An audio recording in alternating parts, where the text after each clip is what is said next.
fase preventiva de qualquer situação também é muito válida, porque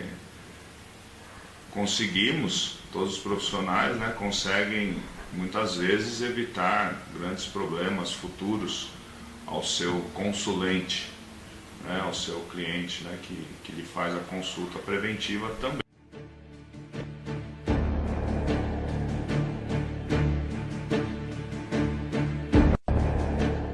A nossa Constituição foi promulgada em 1988, vivemos num Estado democrático de direito, ou seja, um Estado que faz as leis e deve cumprir as leis. A Constituição é a lei maior do nosso país, do ordenamento jurídico, né? Vivemos também numa república, ou seja, república de coisa pública, e o nosso sistema de governo é o presidencialista. É o presidencialista, onde o chefe de Estado e chefe de governo, ambas as funções estão ligadas ao presidente da República. Então, quem for eleito presidente da República representará o Estado brasileiro no exterior, que é o chefe do Estado, externamente, né? E representará também o Brasil como chefe de governo, em termos de administrar o poder executivo federal internamente no nosso país. O regime presidencialista em si traz algumas características, além dessa, né, de chefe de Estado e chefe de governo ser representado por uma única pessoa, que é o presidente da República. Dentre elas traz a periodicidade, ou seja, de tempos em tempos, no nosso caso atual, de 4 em 4 anos, a nação brasileira vai às urnas para eleger o seu chefe de Estado ou reelegê-lo. Lembrando que o presidente da República, os chefes do executivo em si, no caso o presidente da República, pode concorrer a um mandato e tentar a sua reeleição por uma vez só, né? E a outra característica do chefe do executivo que a Constituição traz com relação às suas responsabilidades como presidente da República. No caso, lá no artigo 84 da Constituição Federal, nós encontramos o tema, desde 1988, né? Quais são as atribuições do presidente da República, e no artigo 85 propriamente dito, e 85 propriamente dito, quais seriam os crimes de responsabilidade. Eu gostaria de tratar nessa entrevista, não falar em crimes propriamente dito, até porque nós veremos no decorrer da entrevista que o processo de impeachment ou o procedimento de impeachment é um julgamento político, e por mais que ele seja procedente ao seu final, esse julgamento não tem o viés de prender o presidente da República. Na verdade, se ele for procedente, o chefe de governo, o presidente da República, será, de uma certa forma, impedido de exercer as suas funções. Afastado. Exatamente. Afastado do cargo. Impedido. A tradução de impeachment, né? Que é uma terminologia inglesa, né? É justamente impedimento, né? Então, o que a Constituição diz é que o processo de impeachment, na verdade, o presidente da República pode sofrer o processo de impeachment, isso desde 1988, né? E suas bases constitucionais específicas sobre o impeachment estão lá no artigo 85 da Constituição, inclusive prevendo na Constituição quais seriam essas infrações administrativas que a Constituição chama de crime de responsabilidade, né? Que ensejarão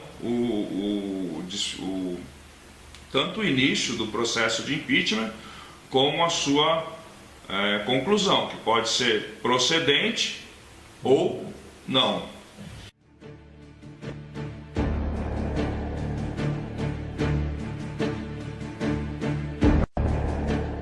O poder do marketing político, das propagandas políticas, eleitorais, ele influencia muito a decisão do povo brasileiro. Mas por que influencia? Porque o cidadão, de uma certa forma, se deixa influenciar. No caso, não tratando ainda de política, Beatriz, mas no caso do consumidor, que é muito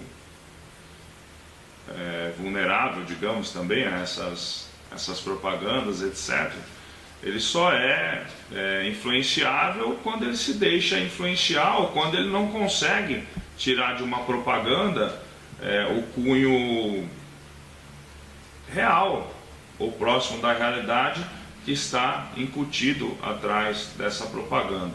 Por isso que é muito importante, como o Luiz disse anteriormente, que nós sejamos, de uma certa forma, a nação brasileira, um pouco mais politizados, para podermos ter a consciência e as informações necessárias, informações nossas, né, do que de como funciona o governo, a administração pública, para não sermos tão facilmente influenciados e tomarmos as melhores decisões, principalmente na escolha dos nossos governantes.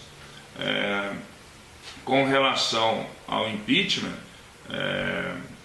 ele é uma forma de proteção do Estado democrático de direito dentro do sistema presidencialista, ou seja, para que, em havendo algum cometimento dessas infrações administrativas, denominadas como a Constituição diz como crime de responsabilidade, o próprio sistema presidencialista, por meio do seu método de freios e contrapesos, né, que nós já discutimos em oportunidades anteriores, um outro poder ou os outros poderes consigam frear, né, colocar os freios na espécies de arbitrariedades, né, que o então presidente da República em exercício esteja cometendo. Mas o ideal para toda a nação brasileira, Beatriz, não é que o impeachment seja, como você disse, a defesa do consumidor, né? Assim, fazendo um paralelo bem simplista, né? Mas que ele seja usado em situações extremas realmente, né? Que quando a condução do Brasil, através do seu poder executivo, esteja de uma certa forma sendo ameaçada, ou o poder executivo não esteja conduzindo a nação conforme determina a Constituição, e quando ele cometer os então chamados crimes de responsabilidade. Mas penso eu, como falávamos anteriormente da prevenção, né, que a nação brasileira, independente do contexto atual, a nação, as instituições brasileiras, os poderes constituídos, né, devem se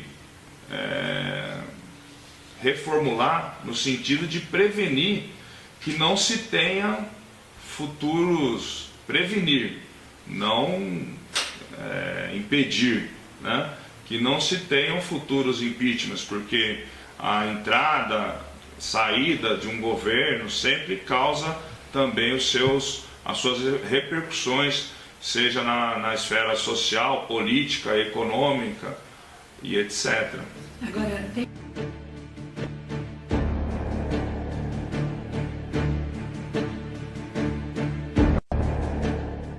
ele não é exaustivo. Né? Depois, nós temos a Constituição no artigo 85, prevendo o impeachment e traçando aqui alguns itens, né, do que seria, ou algumas condutas, de quais seriam os crimes de responsabilidade. Né? Mas nós temos aqui na Constituição Federal, por exemplo, o presidente da República atentar contra a existência da União, né, contra o livre exercício do poder legislativo, do poder judiciário, do Ministério Público e dos poderes constitucionais das unidades da Federação. Terceiro, o exercício dos direitos políticos individuais e sociais. Quarto, a segurança interna do país. 5, a probidade da administração, que nós já tivemos oportunidade de conversar. A probidade é a honestidade na administração pública. E a lei, contra a lei orçamentária e contra o cumprimento das leis e das decisões judiciais. Depois da Constituição Federal, como você disse, em termos infraconstitucionais, abaixo da Constituição, como uma lei ordinária, que nós chamamos de direito, nós temos a Lei 1079, de 10 de abril de 1950, que foi recepcionada pelo atual ordenamento jurídico brasileiro, pela atual Constituição Federal de 1988, né, com algumas não alterações da lei, mas interpretações atuais do Supremo Tribunal Federal, que dentro do Estado Democrático de Direito, inclusive sua função constitucional é ser, uma das funções, né, é ser o guardião da Constituição da República. Então, uma vez deflagrado o processo de impeachment atual, ele já foi acionado uma vez, né, para dirimir eventuais controvérsias que existam entre o atual texto constitucional e a lei abaixo da Constituição, datada de 1950, inclusive já se manifestando e resolvendo essa primeira questão constitucional.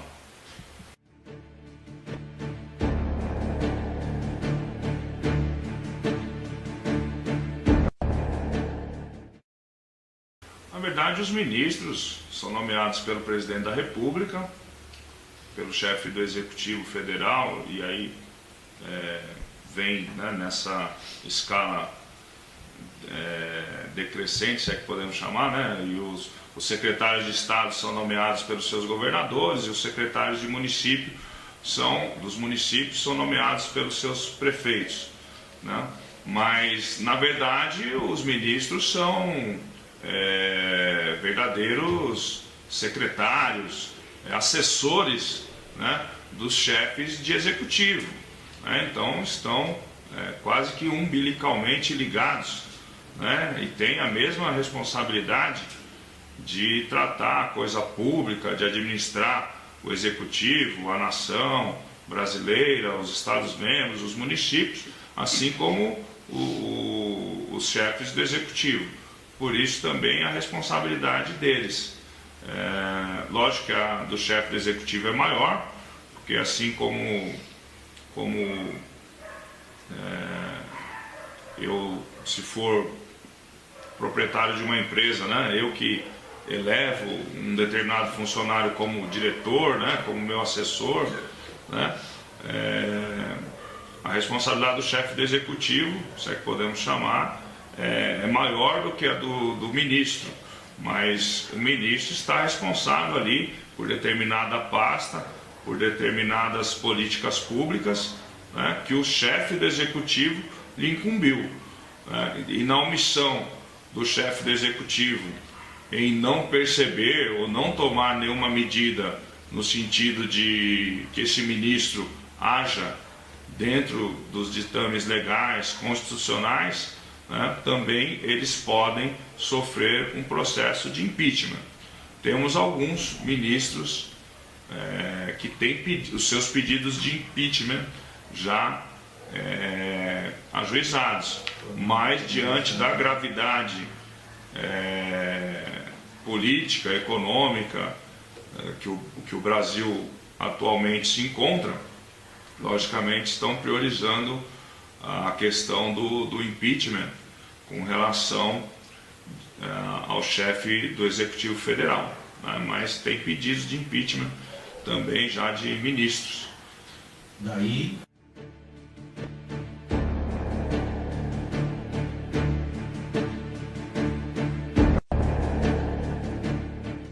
Você tocou num ponto que eu acho muito interessante nós ressaltarmos. Por mais que o chefe do executivo, seja federal, estadual, municipal, seja eleito por um partido político, hoje no Brasil nós só podemos concorrer às eleições, sejam elas quais forem, para quais cargos forem, por meio de um partido político, você tem que estar filiado, etc. Mas ganhando essa eleição, o cidadão que lá está é para implementar as ideologias de um partido, não é para transformar a coisa pública em um partido político, né? O Estado brasileiro, os Estados membros, os municípios, são divisões políticas, administrativas da Federação Brasileira, mas uma vez o partido X, Y ou Z administrando, seja um município, um estado ou a União Federal, né, o sistema é esse, não é que o estado virou o partido X, ou o Brasil virou o partido X ou Y, ou o estado membro virou o partido X ou Y, ou o município virou o partido X ou Y. Ele está sendo administrado por um cidadão, né, por autoridades que foram eleitas por um partido, mas ele se encontra como chefe de Estado, chefe de governo, seja no âmbito federal, nos Estados membros como governadores, seja no âmbito municipal como prefeitos, para administrarem o Estado brasileiro e não para transformarem o Estado brasileiro em um braço ou de uma entidade, ou de um partido, ou de uma associação, enfim, né? Tem que se fazer, o cidadão, os nossos ouvintes, tem que ter essa informação, que tem que fazer essa distinção, né? E eles se encontram lá, como a Beatriz disse, por que se tem as campanhas eleitorais? Para que cada candidato traga aos seus eleitores quais são as suas propostas de governo, né? Para debaterem e dizerem aos seus eleitores como eles enfrentarão os problemas que envolvem a nação brasileira dentro do cargo que ele está disputando. E a Beatriz pontuou muito bem no bloco anterior, infelizmente na campanha se prega uma forma de como, se eleito, ele irá proceder ou irá enfrentar determinados temas. E, uma vez eleito, infelizmente, tudo que se disse, ou boa parte do que se disse na campanha eleitoral, não é colocado em prática. Mais uma vez, Luiz, Beatriz, eu acredito e defendo, né, que a reforma política também deveria vir nesse sentido, no sentido de colocar uma meta, né, para os candidatos, ou seja, para que eles tenham programas de governo, ou de governos, ou de mandatos muito bem definidos em suas campanhas, que se transformassem esses programas de governo em um documento oficial, a periodicidade nos mandatos dos nossos governantes. Governantes, não pensem, tanto vocês como os nossos cidadãos, nossos ouvintes, que são só os chefes do executivo. O legislativo faz as leis para que o executivo as cumpra, né? Então, o legislativo também faz parte dos nossos governantes.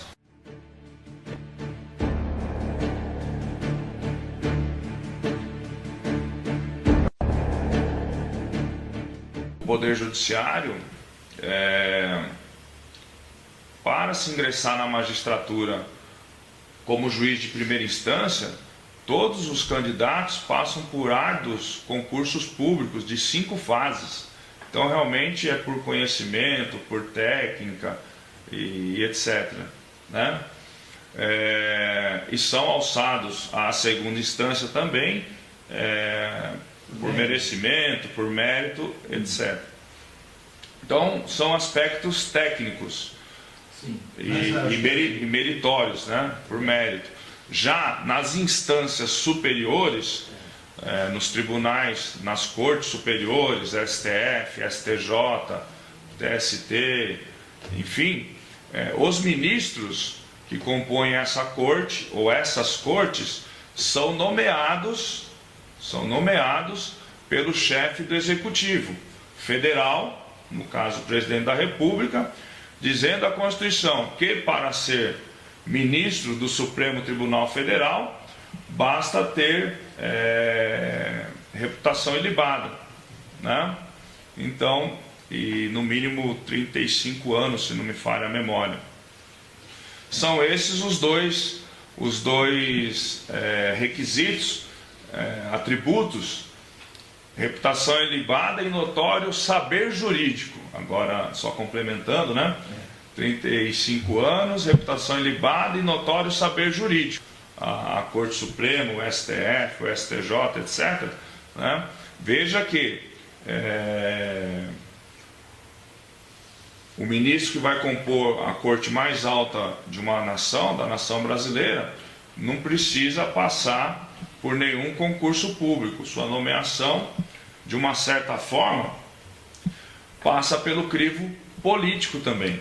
Não é verdade? Já tivemos notícias no nosso Supremo Tribunal Federal de pessoa, de quem exerceu, não numa história recente agora, a partir de 88, mas quem exerceu uma das funções como ministro não era nem da área jurídica.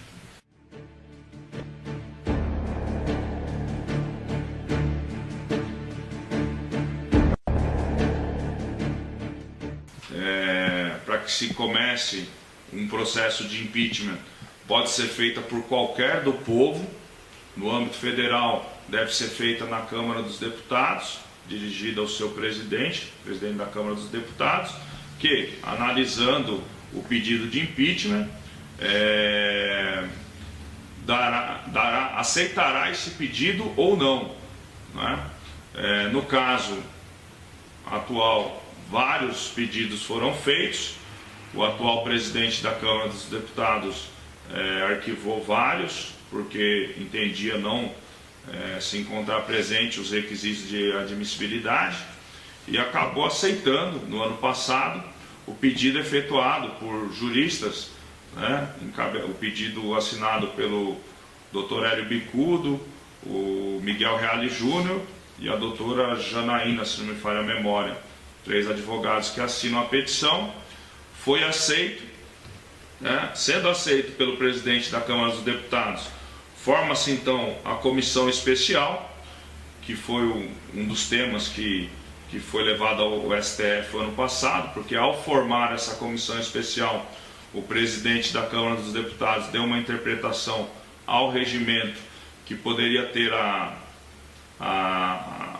candidatura avulsa para essas comissões. O processo de impeachment continue.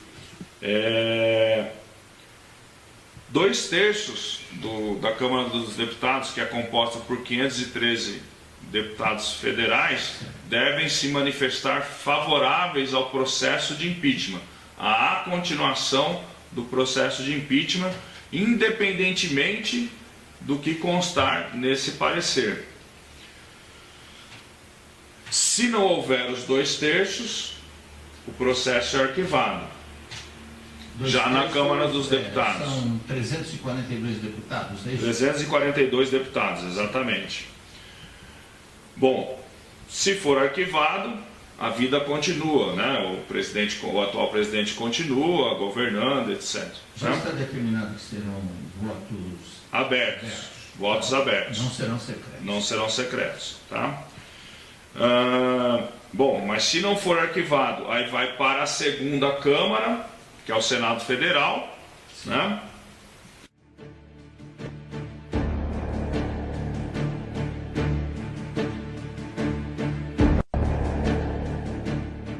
Na verdade, foi essa grande inovação ou interpretação que o Supremo Tribunal Federal trouxe agora para o atual procedimento de impeachment. Eu sei que o tempo já está se escoando, mas na época do Fernando Collor de Mello, e a grande questão que foi levada ao Supremo decidir, é que no artigo 51 da Constituição Federal, diz que compete privativamente à Câmara dos Deputados autorizar por 2/3 de seus membros a instauração do processo de impeachment. Né? E que foi o que aconteceu na ocasião do então presidente Fernando Collor de Mello. Mas era um momento histórico que toda a nação brasileira estava, e todos os setores da sociedade estavam convictos que realmente o caso em 94 era de impeachment. Trazendo à tona essa discussão também para o Supremo Federal, a Câmara dos Deputados levando essa discussão para o Supremo Federal, ele deu essa interpretação atual, que mesmo tendo os 2/3 da Câmara dos Deputados favoráveis ao procedimento de impeachment, ao chegar no Senado Federal, o Senado Federal tem que referendar a decisão da Câmara dos Deputados, da primeira casa, por maioria simples, para que o processo continue. Maioria simples dos seus membros, ou seja, são 81 senadores, maioria simples, 41 tem que votar a favor. Dá 40,5, quer dizer. Então, aí na teoria das maiorias, não tem meio senador, arredonda para o próximo número inteiro. Então seriam 41 senadores. Exatamente. Podem decidir, né? Pela continuidade. Seria uma espécie de referendo do Senado Federal. Sim. Pela continuidade do processo de impeachment. Mas aí ainda não está impedida. Então, aí eles referendando a decisão da Câmara dos Deputados, aí a suspensão das atividades do chefe do Executivo, do presidente, por 180 dias, e aí sim será julgado pelo Senado Federal, sob a presidência do presidente do STF, né, para ter o aspecto técnico da questão, e o Senado Federal se manifestando nesse julgamento por 2/3 também dos seus membros, 2/3, onde nós teríamos 54 senadores sendo favoráveis ao processo de impeachment. Sim. Então o processo seria procedente e a decisão final seria lavrada pelo afastamento, mas lavrada pelo então presidente do STF, que preside essa sessão de julgamento de impeachment no Senado. Com relação à tramitação do processo, Luiz, ele foi de uma certa forma adaptado por uma decisão do STF. Certo. Nada impede que em um futuro mandato de outro presidente, ou quando a nação brasileira se ver novamente enfrentando um outro processo de impeachment, em outra fase histórica, etc., a Suprema Corte não venha a mudar o seu entendimento com relação ao tema. Só concluindo, Luiz, as pessoas muito me perguntam: se o processo de impeachment for procedente, né? Se for improcedente, nós já falamos, o presidente continua, né, desempenhando o seu mandato. Lembrando que tem 4 ações judiciais no TSE, Tribunal Superior Eleitoral, mas daí já é âmbito judicial, pedindo a cassação da chapa, ou seja, do presidente e vice-presidente. Esse processo, sim, eu acredito que não se conclua nem esse ano, tá? Mas estamos falando em termos de impeachment, né? Só lembrando essa outra situação, mas o tempo hoje não nos permitirá, talvez, a ingressar nessa outra seara. Com relação ao impeachment, se não for procedente, o presidente continua exercendo o seu mandato, lembrando que o julgamento é político aqui no impeachment, né? Se for procedente, o vice assume, o vice-presidente assume. Durante os 180 dias. Durante os 180 dias, e o impeachment que está sendo tramitado no Congresso, que está em trâmite no Congresso Nacional, é do chefe do Executivo, do presidente só. Não são dos dois. Podia ser dos dois? Podia. Né? Mas o que está sendo julgado é com relação ao chefe do Executivo e não ao seu vice, nesse momento.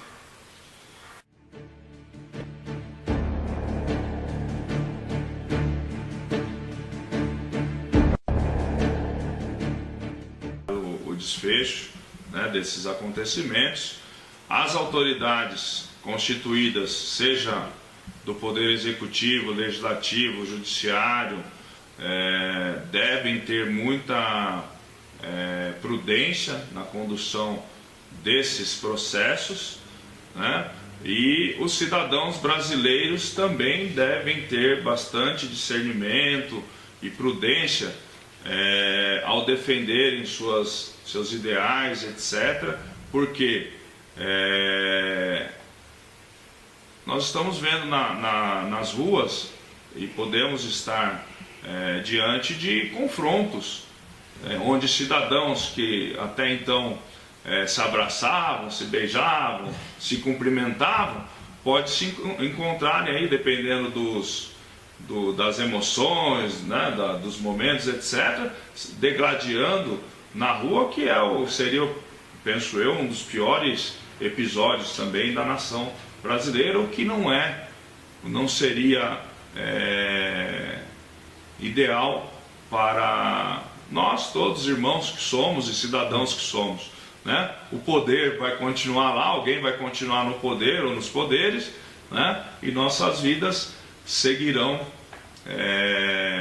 diariamente, né? Temos que acordar todo dia, trabalhar, né? Fazermos tudo que nós... recolher impostos, recolher tributos para o Estado, né? Então, pediria nesse momento que tanto as autoridades competentes ajam com o máximo discernimento possível, os envolvidos, né? E que os cidadãos também não deixem, né? Lutar sim, lutar, mas no bom sentido, lutar por um Brasil melhor, não no sentido de guerrear, né? No sentido de conclamar, de pedir, fazerem suas manifestações, mas de forma pacífica, como nós estamos vendo até então, que as manifestações, tirando um incidente ou outro, que, né, milhares de pessoas nas ruas pode ocasionar, mas não são incidentes assim que tiraram vidas de ninguém, ainda bem. Fazerem suas manifestações, mas de forma pacífica, bonita, organizada, como cidadãos que somos, independente de qual seja a sua ideologia política e partidária.